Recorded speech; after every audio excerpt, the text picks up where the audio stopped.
Fala, povo de Deus, seja bem-vindo ao canal Estude Teologia. Eu sou Sérgio Matias e nesse vídeo nós vamos estudar o capítulo 2 do livro do Gênesis. A colocação do homem no jardim, lá no Éden, a criação da mulher e o casamento como instituição divina. Confira aí.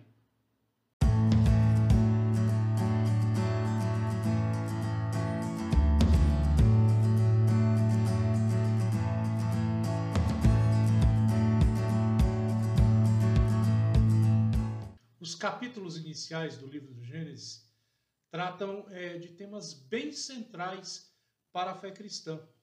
Como tudo começou, como tudo surgiu a partir do nada, qual a origem da vida e do ser humano, a origem do casamento e a própria natureza dele. Por que existe tanto mal no mundo? Qual a necessidade que temos de um evangelho ou de um redentor? São essas questões que norteiam os 3 primeiros capítulos da Bíblia.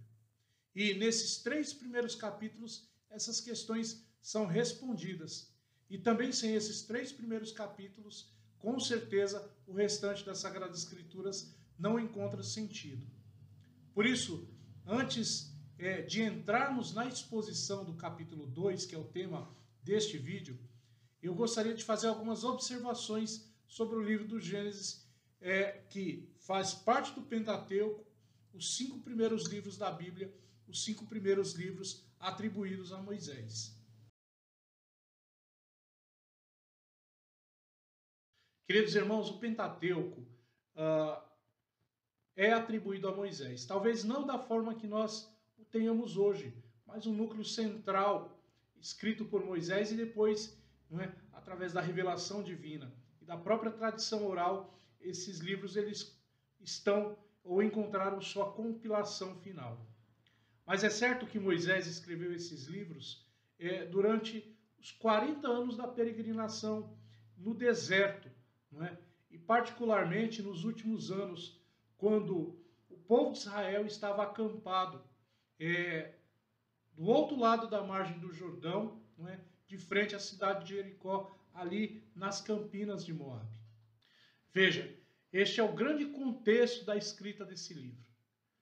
Foi ali, com o povo de Israel prestes a entrar na Terra Prometida, depois de 40 anos de trajetória no deserto e 400 anos de escravidão no Egito, que Moisés escreveu os 5 livros que formam o Pentateuco. E o destinatário era o povo de Israel que estava ali reunido. E essa é uma coisa muito importante que temos que observar na hora de ler e na hora de compreender. Perguntar para quem foi escrito e como os primeiros leitores interpretariam, ou teriam uma leitura daquilo que foi dito. Então esse é o contexto. Moisés está nas campinas de Moabe, ensinando ao povo como tudo aconteceu e preparando aquele povo para que, com Josué, eles atravessassem o Rio Jordão e habitassem aquela terra que Deus lhes havia prometido e que haveria de lhes dar.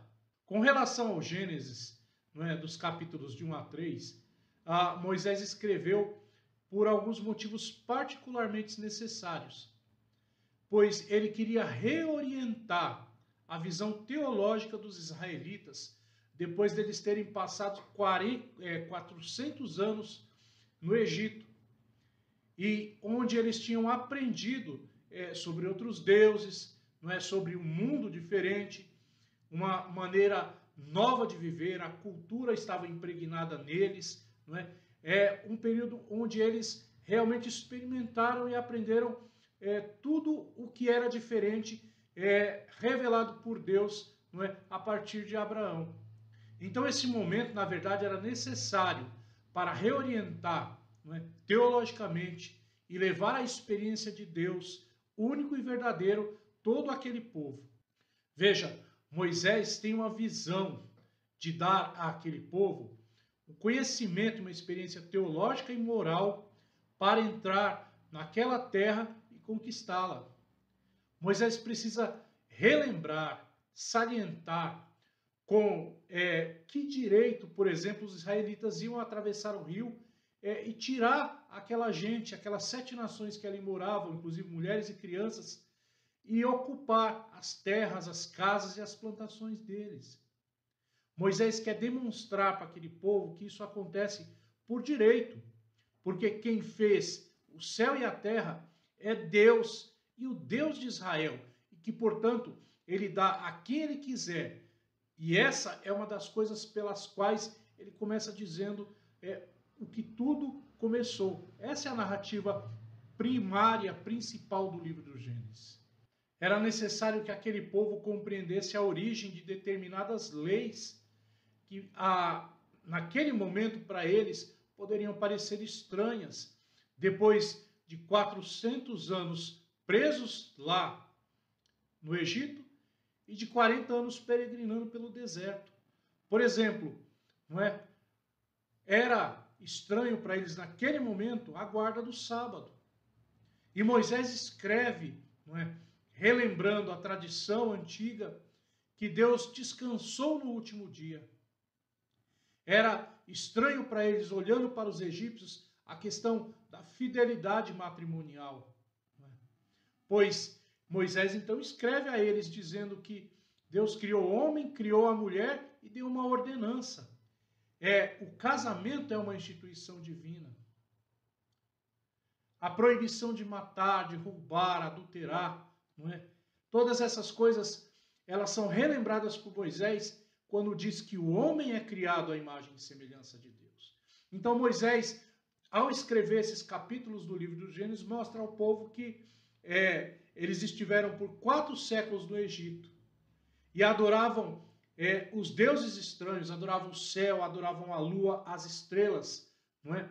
E Moisés disse para ele: nós não devemos adorar a criação, nós devemos adorar o Criador de todas as coisas, pois ele criou o céu, ele criou a terra, ele criou o mar, ele criou o sol, ele criou as estrelas, ele criou a luz.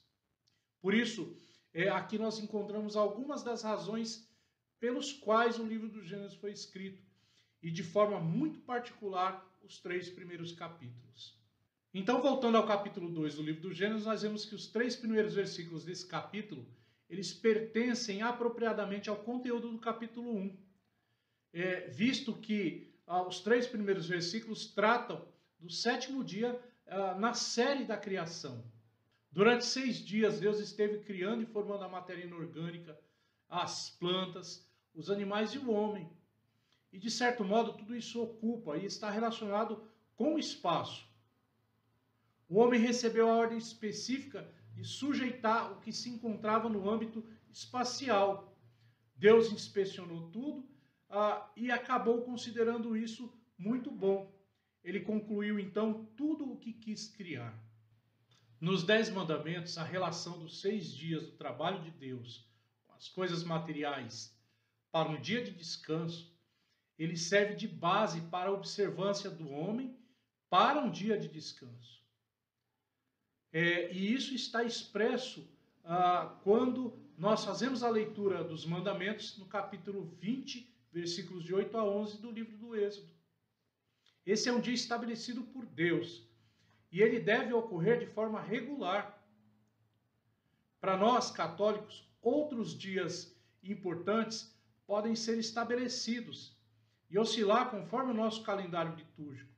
Mas este dia é independente do calendário litúrgico ou das estações ou dos problemas de fixar uma data específica.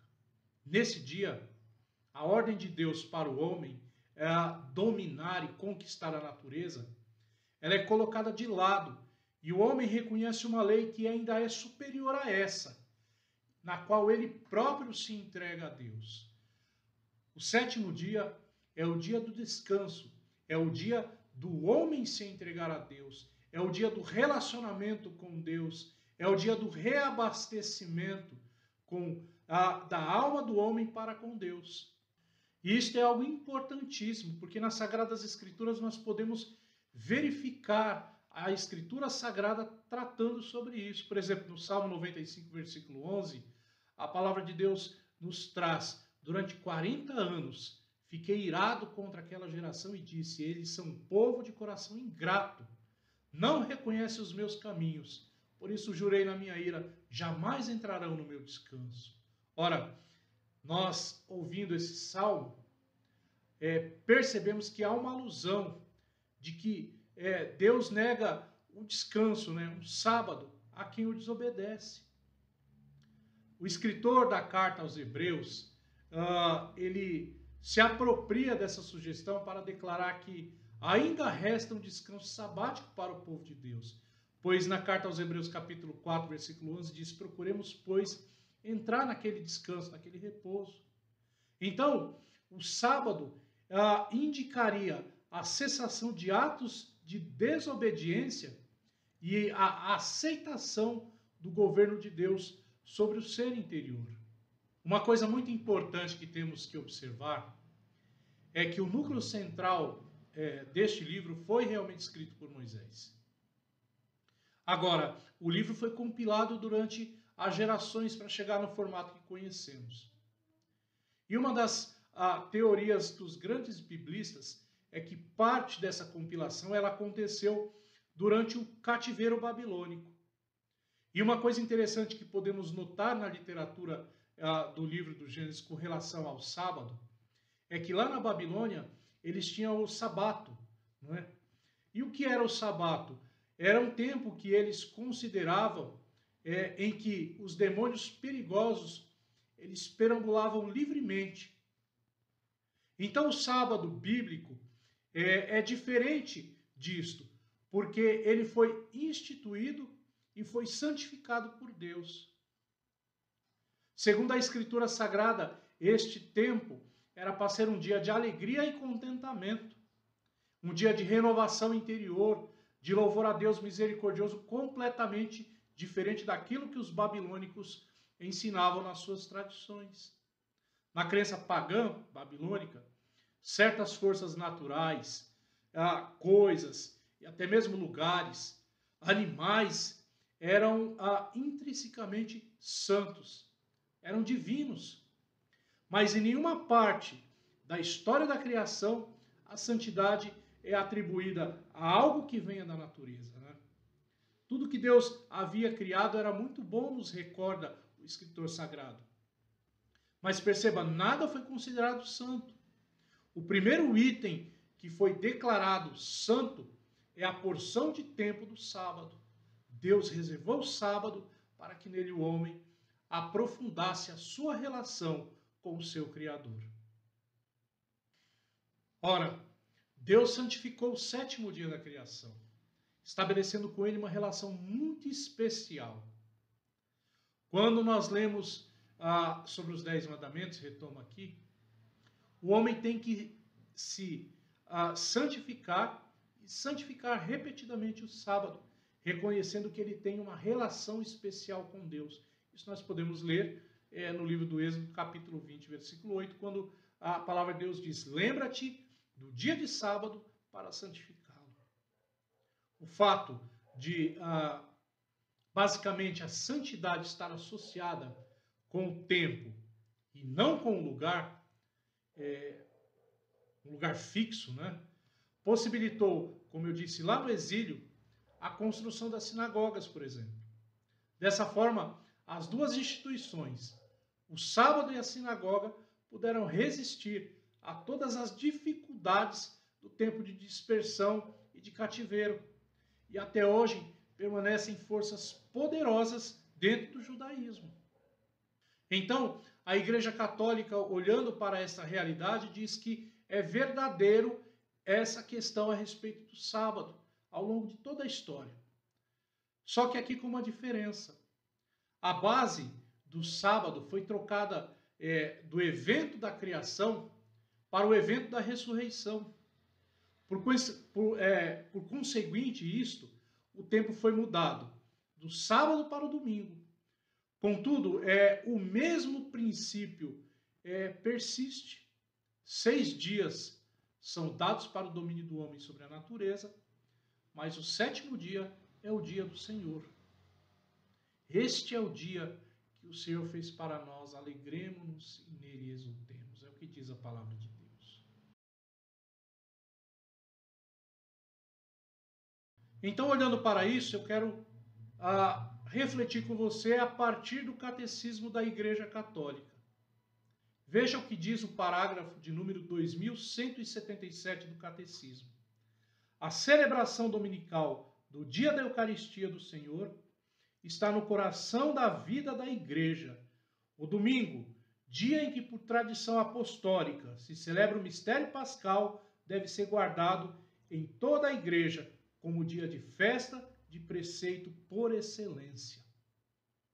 E ainda continua, devem ser guardados igualmente o dia do Natal do nosso Senhor Jesus Cristo, o dia da Epifania, da Ascensão e do Santíssimo Corpo e Sangue de Jesus Cristo, da Santa Maria, Mãe de Deus, de sua Imaculada Conceição e Assunção, o dia de São José, dos santos apóstolos Pedro e Paulo e, por fim, o dia de todos os santos. E ainda, no parágrafo 1163, nós temos a definição da significação do domingo, quando o Catecismo nos escreve: a Santa Mãe Igreja julga seu dever celebrar com piedosa recordação em certos dias fixos no decurso do ano a obra salvífica de seu divino esposo. Em cada semana, no dia em que ela passou a chamar Dia do Senhor, recorda a ressurreição do Senhor, celebrando-a uma vez por ano, juntamente com sua sagrada paixão na solenidade máxima da Páscoa. E desdobra todo o mistério de Cristo durante o ciclo do ano, recordando assim os mistérios da redenção. Ela franqueia aos fiéis as riquezas das virtudes e dos méritos de seu Senhor, de maneira a torná-la como que presente o tempo todo, para que os fiéis entrem em contato com ele e sejam repletos da graça da salvação.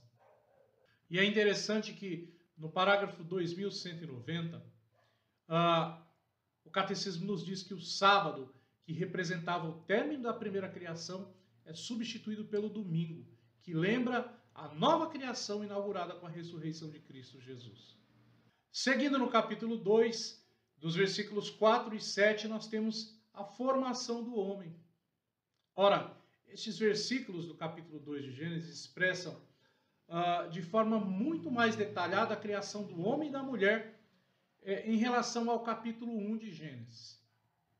É como um relato expandido acerca do que verdadeiramente ocorreu no sexto dia da criação e por isso o escritor sagrado nos diz no versículo 4, esta é a Gênesis, o início dos céus e da terra quando foram criados, quando o Senhor Deus os criou. Aqui é muito interessante notar uma pequena coisa. A forma em que o escritor se refere a Deus neste versículo. Ele escreve Senhor Deus, né? No original se tem os termos do tetagrama, Senhor Deus, Yahvé, o nome pessoal de Deus na aliança. E Elohim é um termo muito utilizado no Antigo Testamento para designar Deus como soberano criador. Por exemplo, no Êxodo capítulo 3, versículos 14 e 15, diz que a combinação desses nomes mostra que o Criador de todas as coisas é também o Deus da aliança com Israel. E nós percebemos então uma pequena diferença literária, não é? Por isso, nós compreendemos que existe um núcleo central escrito por Moisés, e a complementação ela foi feita a partir da tradição, do desenrolar dos anos e também dos séculos, não é? Pelo próprio povo de Israel, numa linguagem mais próxima ou mais própria do tempo em que eles estavam vivendo. E é por isso que, de forma muito concisa no capítulo 2, nós temos, né, o retrato de Deus como mestre artesão no processo de criação da sua obra, e a qual não só cria, mas também dá vida. Assim o escritor sagrado diz que Deus formou o homem do pó da terra e soprou nas narinas o fôlego da vida. A expressão soprou é uma figura de linguagem que representa a atividade criadora do Espírito Santo de Deus. Como resultado, o homem passou de algo simplesmente criado, inanimado, não é? Passou a um ser passou a ser um ser, uma alma vivente, conforme nós vemos no capítulo 2, do versículo 7 de Gênesis. E é interessante que esse versículo derruba qualquer tentativa de conciliar a teoria da evolução com o criacionismo bíblico, né? No capítulo 2, versículo 7 de Gênesis, diz que o homem passou a ser uma alma vivente, um ser vivente. E nós percebemos que o texto não diz que um ser vivente se tornou homem, não é? Como nos dá a teoria da evolução, não é? Não. Aqui não houve um processo de evolução. A Bíblia diz claramente que o homem não é formado de vida pré-existente. Não é? Nós vemos também que, distintamente de todas as outras criaturas, o homem foi criado à imagem e semelhança de Deus. Nós somos a imagem e semelhança de Deus. Enquanto Deus, na criação, dá uma ordem para que haja, na criação do homem há uma intervenção da triunidade de Deus. Façamos o homem à nossa imagem e semelhança.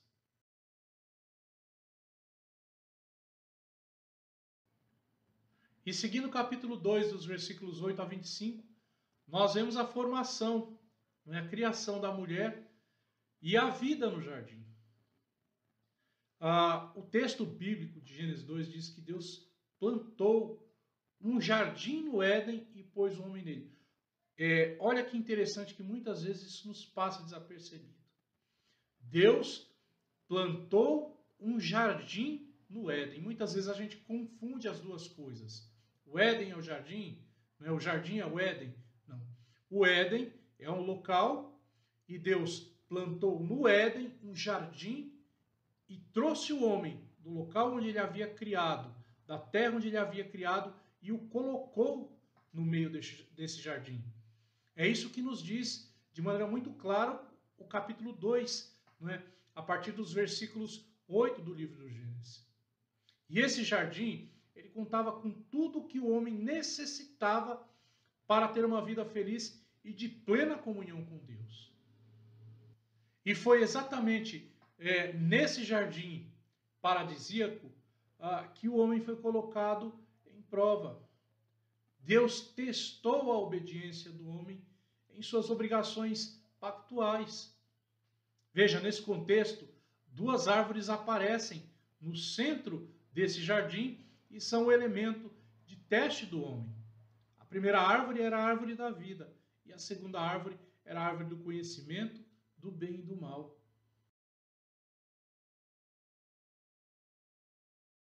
O versículo 18 mostra simplesmente aqui o processo de criação da mulher de um modo muito mais detalhado. Esse versículo revela que, inicialmente, ainda no sexto dia da criação, havia uma deficiência no estado de vida do homem. Que deficiência era essa? O homem recebeu uma tarefa de Deus. Ou melhor, duas tarefas. A primeira foi a tarefa de dar nome às criaturas. Mas também recebeu uma ordem, uma outra tarefa de multiplicar. E ali dando nome, não é, aos animais, cavalo, égua, ao boi, a vaca, sempre, com certeza, ele observou ali a presença de um macho e uma fêmea, algo complementar. Então o homem, no seu íntimo, descobre que lhe falta uma auxiliadora, um ser complementar. Não que o homem tenha sido criado, não é, de forma não total por Deus, mas para o cumprimento da sua missão falta algo e o homem descobre que é auxiliadora, uma auxiliadora, alguém semelhante a ele. Isso significa que sem a mulher, então, o homem estava incompleto mesmo, incapaz de cumprir a tarefa de multiplicar e exercer o domínio sobre a terra.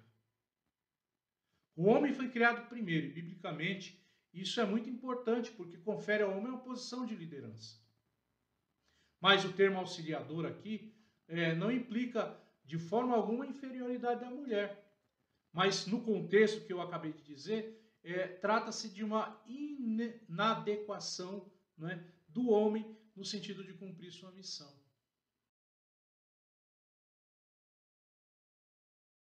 Então o capítulo 2 de Gênesis se encerra com a dádiva do matrimônio. No capítulo 1, ao falar da criação do homem e da mulher, o foco está centrado na sexualidade, expressando sua capacidade de procriação. É isso que nós vemos no capítulo 1, versículos 26 e 27.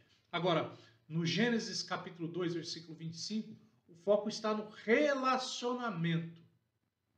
Marido e esposa devem construir seu próprio lar.